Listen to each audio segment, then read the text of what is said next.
Subscribe to this YouTube channel and please enjoy watching this video. Here we go. Joe Calzaghe wants more of the world's leading fighters to remain at and build their legacies in their natural weight divisions.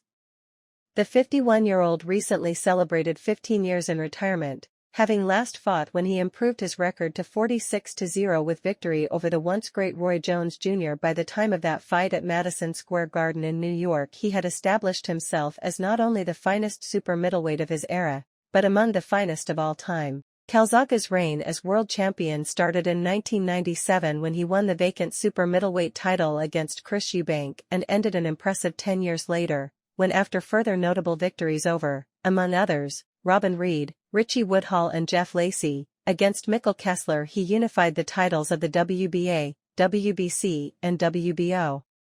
He next proceeded to, in his final two fights, dethrone Bernard Hopkins as the Ring Magazine's light heavyweight champion, and at the same weight outbox Jones Jr., but did so at a time when his legacy at 168 pounds was already secure. In the modern era, Saul Canelo Alvarez, among Calzaghe's successors as the world's leading super middleweight, has twice abandoned and returned to his favored division to instead fight at light heavyweight, in victory over Sergey Kovalev and in defeat by Dmitry Bivol.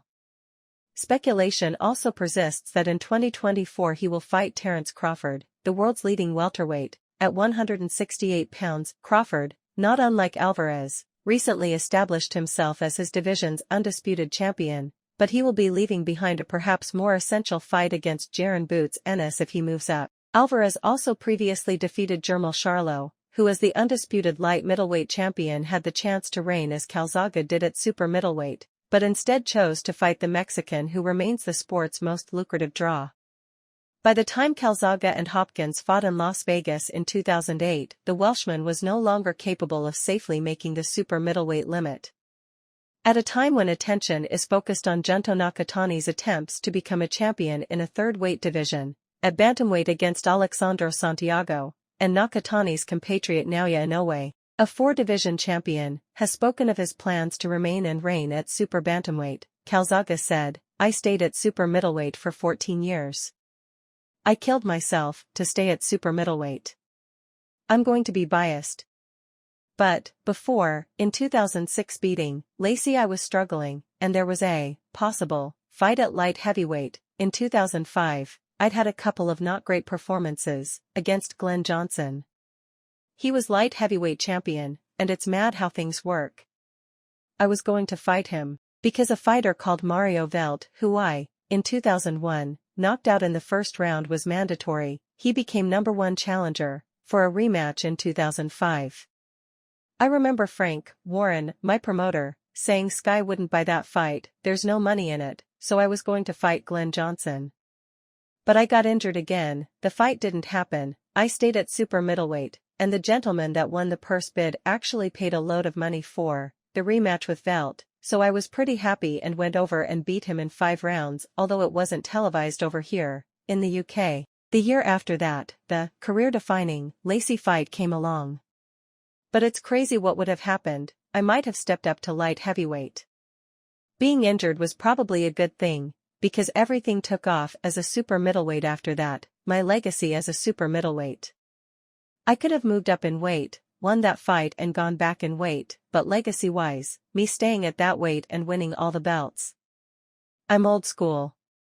Be the best in your division. In the modern era, Mikey Garcia is an example of a high-profile fighter who perhaps damaged his reputation when in 2019 he moved up to welterweight from lightweight to fight and ultimately lose to Errol Spence. Akinder Root contributed to Adrian Broner being described as a four-division champion, which flatters him in the context of comparisons with fighters like Calzaghe and others of earlier eras. Kostya Tsayu and Marvin Hagler are others, who built their reputations on their success at a solitary weight. Unfortunately, the politics of boxing, it's very hard to get all of the belts, Calzaghe continued. It's very hard to have unified champions.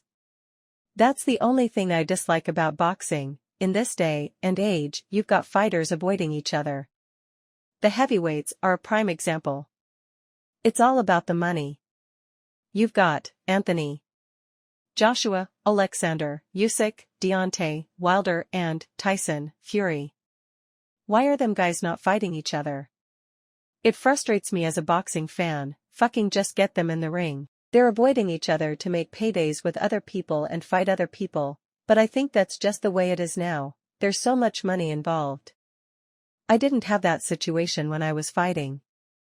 If somebody said to me, here's 10 million pounds, fight this guy, it'd be hard to turn down, wouldn't it? The dynamics are different. It's a bit frustrating for the purist boxing fans hoping those fights are going to happen, but it's best to stay at one weight and dominate the weight and win all the belts. It's rare to go up and down in weight, but it's also rare to be the undisputed champion. Let us know about this whole thing in the comments section below. Additionally, stay tuned and subscribe to this YouTube channel for the latest news and updates from all around the world. We sign out.